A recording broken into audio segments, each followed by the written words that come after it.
Welcome to the Winner's Playbook with Steve and Josh. Disclaimer: the information contained in this podcast is general in nature and does not take into account your personal circumstances.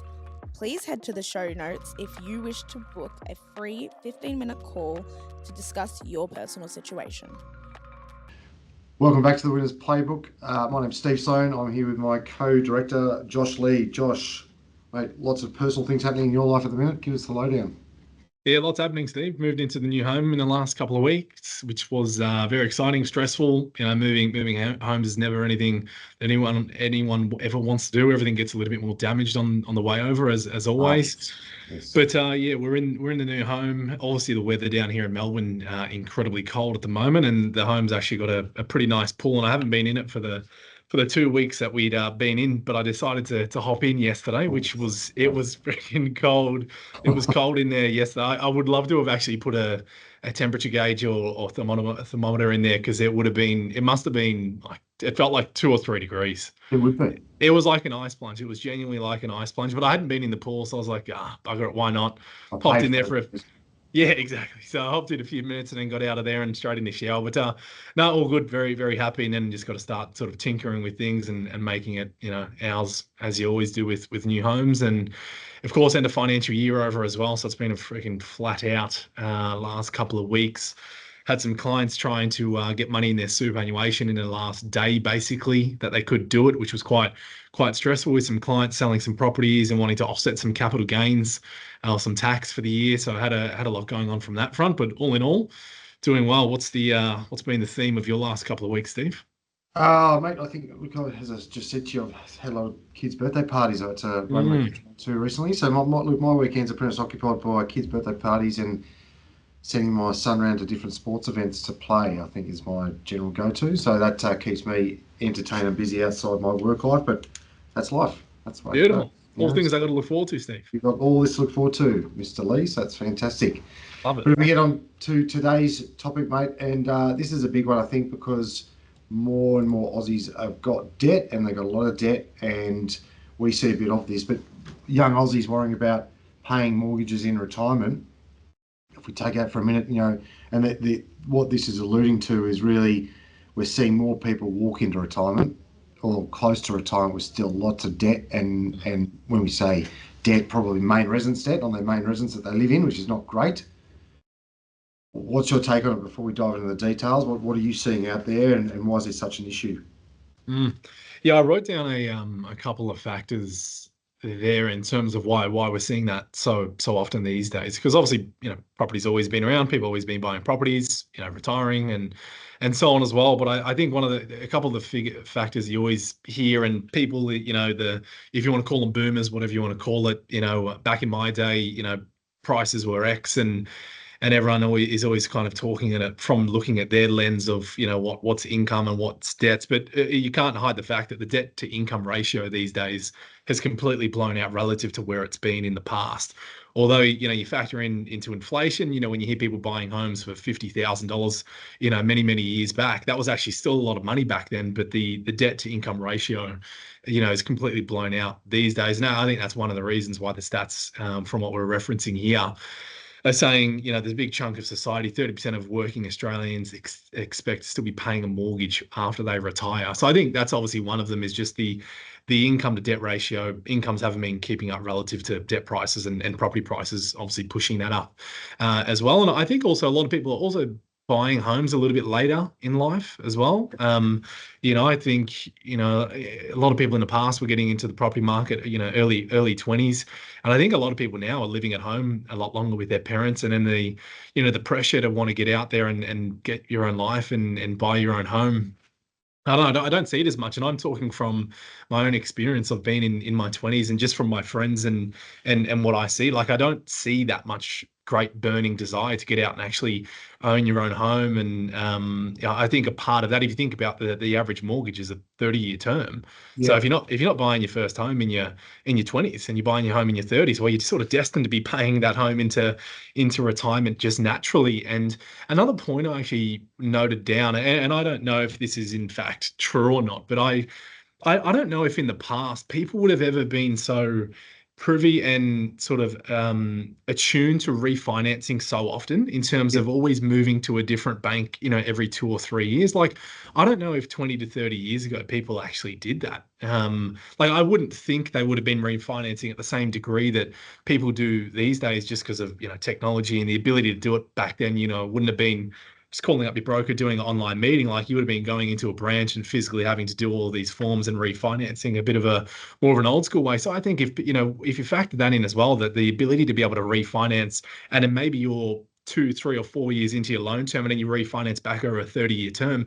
Sometimes people don't actually realize that they're actually just blowing out their loan term again, and then they're pushing back further how long it's actually going to take them to pay off that mortgage. So again, I don't know if that last one's actually in fact true. It's just more of an observation that I would think to be true. But I'd be interested for your take on that, Steve. But what have you seen from your experience in the industry? Obviously, been in the industry a little bit longer than I have. What's been your take of seeing over the years of people walking into their late 50s and 60s still holding a mortgage, and why? And is that trend getting more common, you think?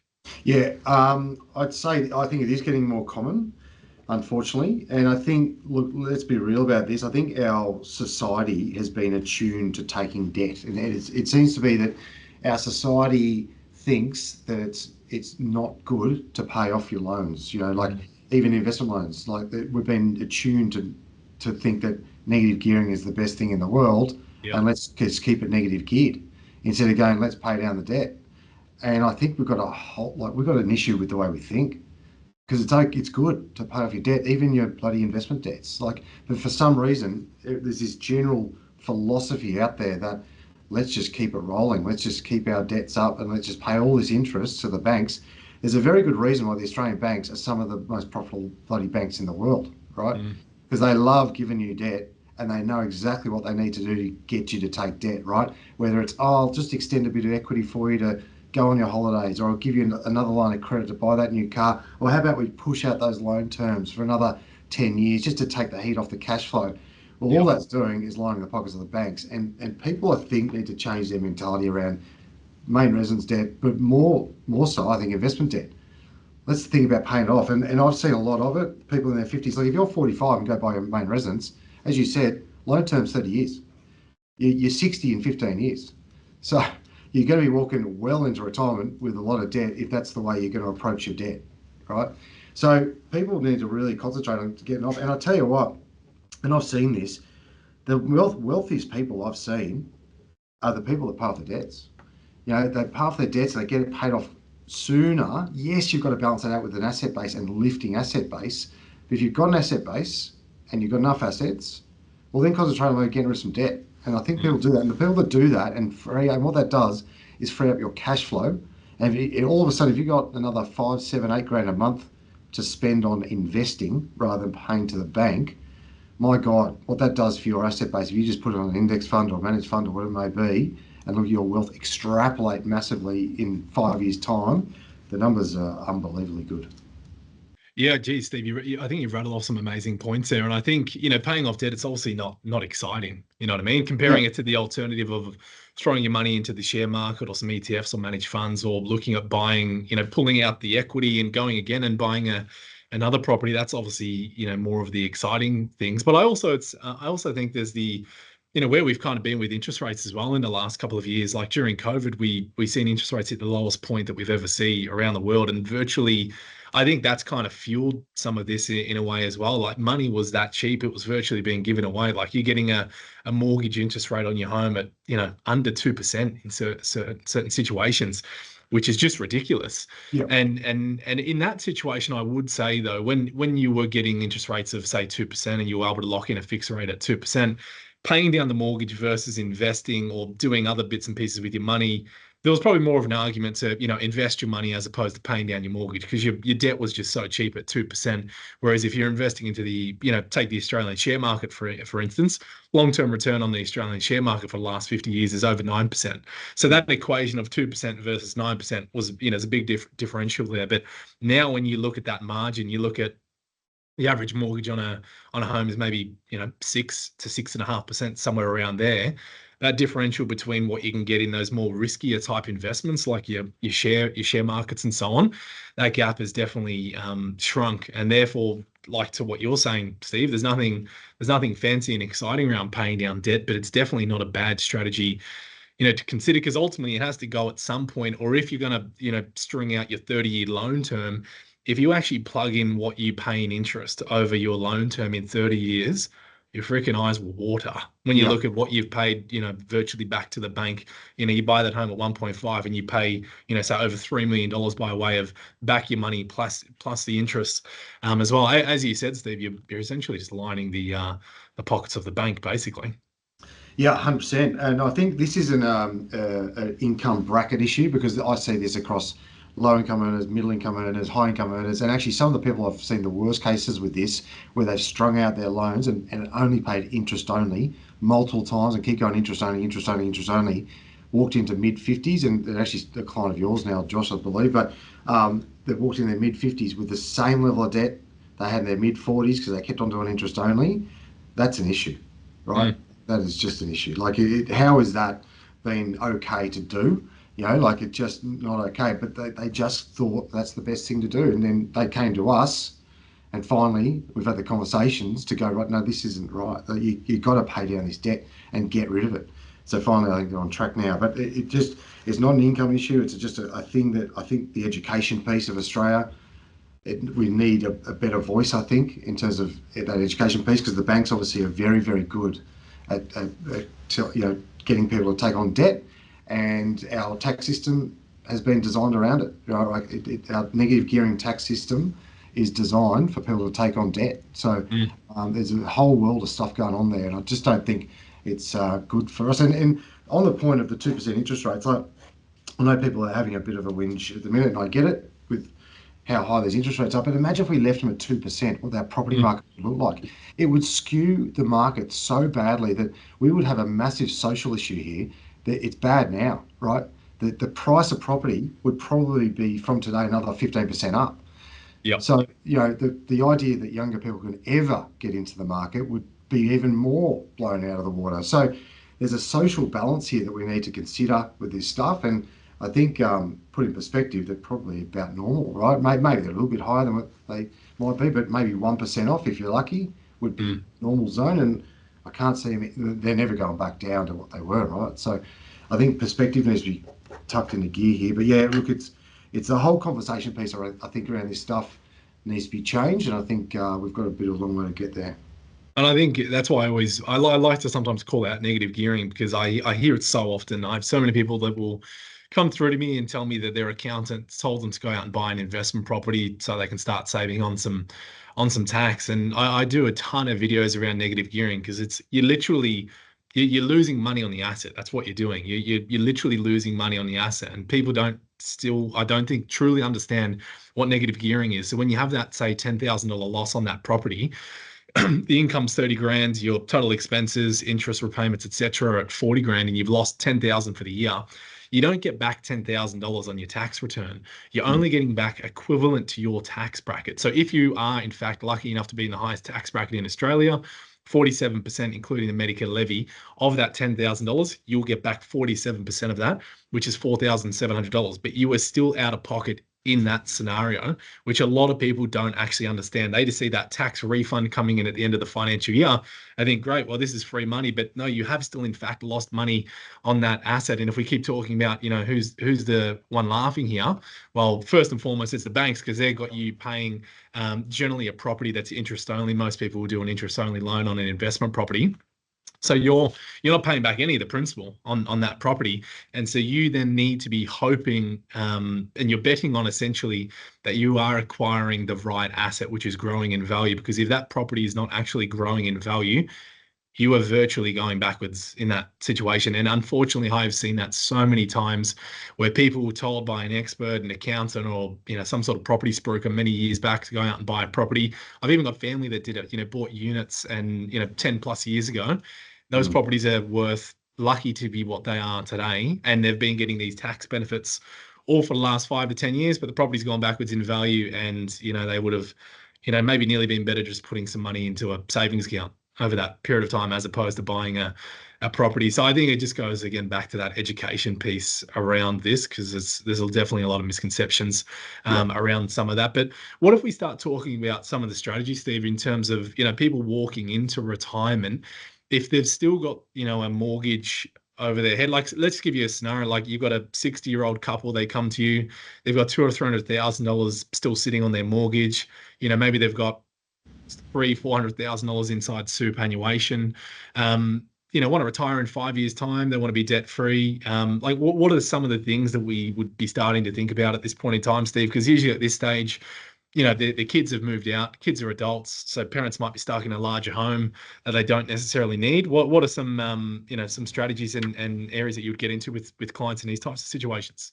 Yeah, so definitely there's a couple of phases here. So it's looking at the current situation, how do we strip out as much cost as possible out of their current situation? Maybe it's refinancing their loans to lower rates, or it may be to strip it out. And then if you've got a 5-year journey here, it's how do we maximise that super fund probably as much as humanly possible over that 5 years through tax concessions, government co-contributions, spouse contributions, concessional contributions. How do we get as much out of that super fund as possible?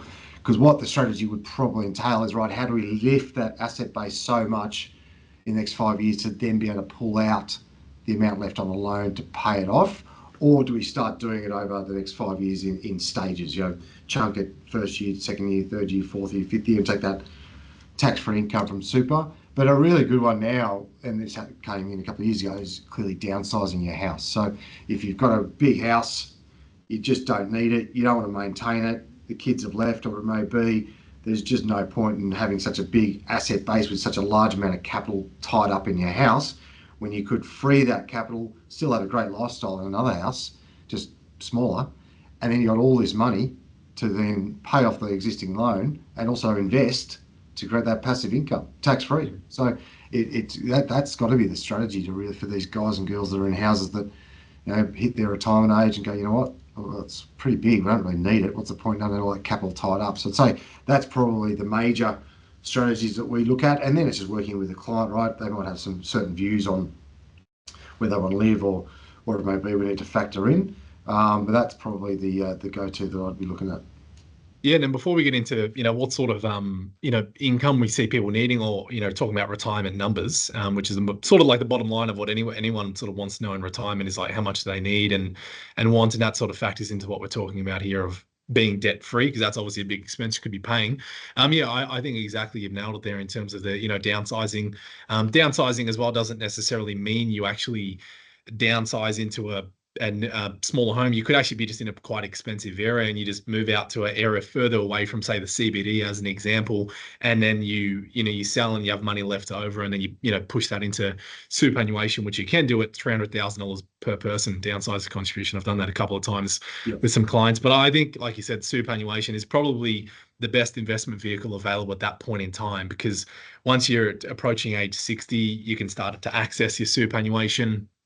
From 60 to 65, if you are still working, you can access 10% a year, or if you retire or satisfy a variety of different retirement conditions of release, you can actually access your whole super. But more importantly, like you said, it becomes tax-free at that point in time. And not that you start pulling all of your money out, because you're going to need something that's going to last you into the future. But that's where I have had some clients, in fact, where they boost superannuation up for a period of time, and then get to between 60 and 65, or 65 and onwards, where they can access super tax-free, take out a lump sum and pay off their mortgage at that point in time. Now, of course, that's not going to fit absolutely everyone's scenario, and there is definitely a ton of strategies in that spectrum to deploy. And I've even had a couple of clients where they're in their 50s, wanted to start chipping away at that mortgage now, so they can be debt free at 60. So like you said, they're making extra contributions to super. They're actually claiming them back as a tax deduction, which is giving them a nice tax refund every year. And then we're then using that tax refund to direct that onto the mortgage. So we're trying to get the best of both worlds, putting extra into super, and then using essentially the ATO's money to start lumping down on that mortgage. So there's a wide array of strategies, I suppose, in that spectrum, which is really where it comes down to, in terms of speaking, of course, to a good financial advisor. But what if we talk about the retirement number, Steve? So being debt free, we've satisfied that. How much money people need in retirement. I was just looking at the ASFA retirement standard in terms of this is where anyone can hop on Google and have a look at this stuff. So ASFA is the basically sets out standards and updates it quarterly in line with inflation as to, what does an average or a comfortable lifestyle look like for a single or a couple. And looking at the current figures, I can see here for a couple, it gives us a figure on a comfortable lifestyle of about $72,000 a year, and on a modest lifestyle is about $48,000 a year.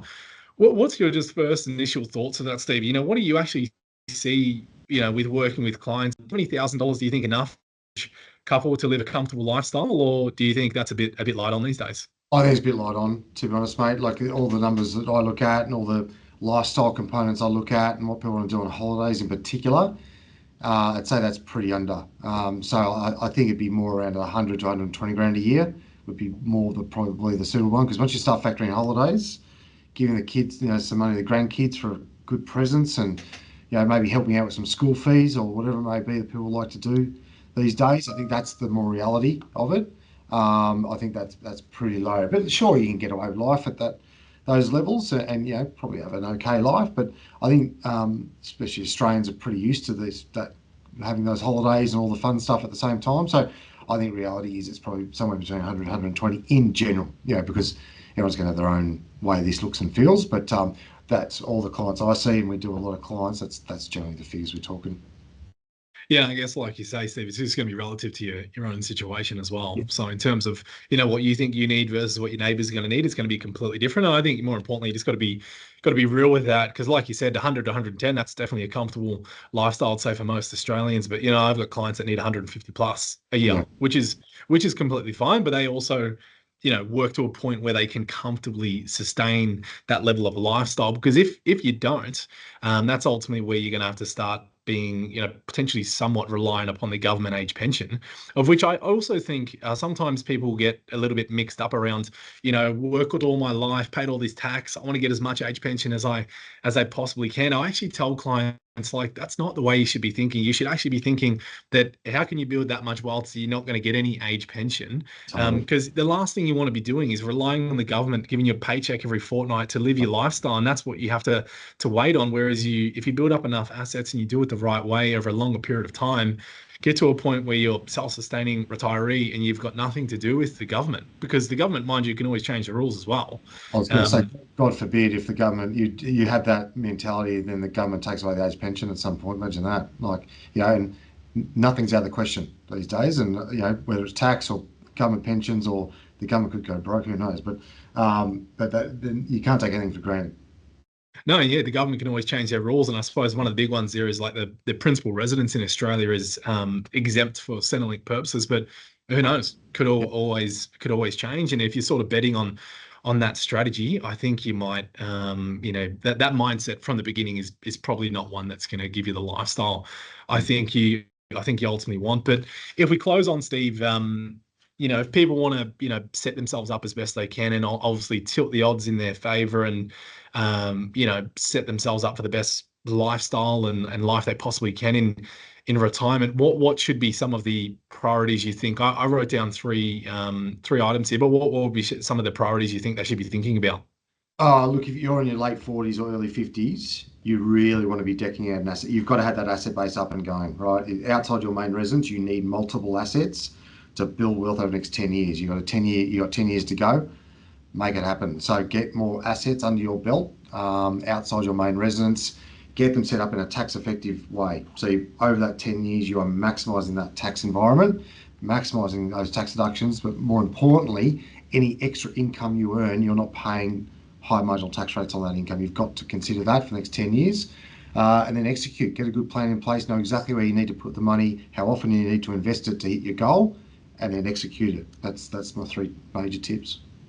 Yeah, nailed it, Steve. I don't think I can add much more to that. First and foremost, I had just actually get a plan in place. Like, you got to have the direction, know where you want to be. Don't have your head in the sand. I always put it to when I explain it to clients, it's kind of like, you're driving a ship, and if you don't know the destination, like, it's just going to kind of float around and drift around, and who knows where you may end up. So first and foremost, and that's what we do as advisors is actually help our clients just get clarity on where they are and ultimately where they want to be. And then that's what's then going to dictate behind that, what sort of strategies that we should be looking at, whether that is, starting to rapidly pay down on the mortgage, add extra money into super. As you said, like expand that asset pool if you're a little bit younger, 20s, 30s, and 40s, where you still got time. You might want to be still a bit more aggressive with some of your investments. That's where you're looking at other properties, business, share portfolios, whatever it may be. And I also want to flag there as well is, people get commonly confused in Australia around when they can retire. You can ultimately retire whenever you want in Australia, but people get confused from, 60, 65 or 67. I commonly get asked like, hey, Josh, when can I retire? Well, getting the government age pension is at age 67. But like we were just saying, you don't want to aim for the government age pension in my own opinion. But ultimately, yeah, you can retire whenever you like. And I have plenty of clients I am proactively working with in their, say, early 30s who do have the desires to get into their 50s and maybe not necessarily stop work forever, but they want more flexibility and freedom in how they live their life. And then naturally that means they need to be building up assets outside of the home they're living in, outside of superannuation, so that they have that flexibility in their 50s to essentially live life on their own terms, and they're not going to be waiting until the minimum of age 60, which is when you can start to access superannuation. So I think most importantly, it's just figure out, what is actually unique to your own life and ultimately get a plan around that. And if you then need any guidance around that, well, that's exactly where a good financial advisor will ultimately step in. So guys, that's all we have got time today. And as always, if you are getting value out of what we are speaking about, 5 stars on Spotify and Apple, because it does help us out a lot. Follow us along on all of our social media channels. All of the advisors are proactively posting LinkedIn, TikTok, Instagram, Facebook, you name it, we are there. And we also do have a newsletter that goes out through Steve's email, and you can check all of that out in the show notes. And if you always want to chat with any of the advisors, there is definitely not just Steve and myself here at Link Wealth Group. We've got a bunch of advisors that you can take a pick from, and you can always come through and have a 15-minute chat, which comes at no cost whatsoever. Steve, appreciate your time, mate, and I'll see you on the next one. Thanks, mate. See you then. Bye. Cheers. Bye.